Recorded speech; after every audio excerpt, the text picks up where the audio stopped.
Le PSG est champion d'Europe. Pourtant, le nom qui fait la une partout ce matin n'est pas celui d'un joueur parisien. Bienvenue dans la revue de presse sportive du jour. Installe-toi confortablement, on commence. En France, le PSG est célébré comme une équipe entrée dans la légende. Mais ailleurs en Europe, les journaux racontent une histoire bien différente. Du côté français, les mots sont forts. L'équipe titre « Les Invincibles », tandis que le Parisien affiche « Légendaire ». Après une finale irrespirable face à Arsenal, remportée au tir au but, Paris conserve sa Ligue des Champions et confirme son statut de géant européen.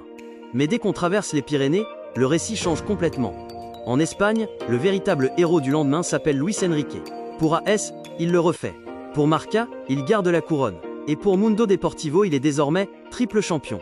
Là-bas, ce sacre parisien est avant tout vu comme le triomphe d'un entraîneur espagnol au sommet de son art. Et comme souvent, l'Italie apporte sa touche d'originalité.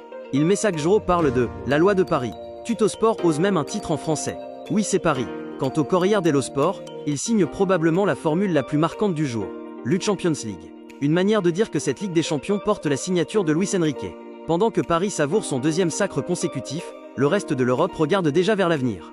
Entre les premières rumeurs mercato, la recherche d'un nouvel entraîneur pour Milan et les grands chantiers de l'été, la prochaine saison a déjà commencé. Et ce n'est pas tout.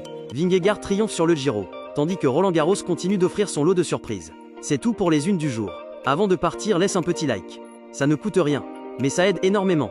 Et dis-moi en commentaire, le PSG est-il en train de construire une véritable dynastie en Europe? Abonne-toi et active la cloche pour retrouver chaque matin l'essentiel de la presse sportive européenne.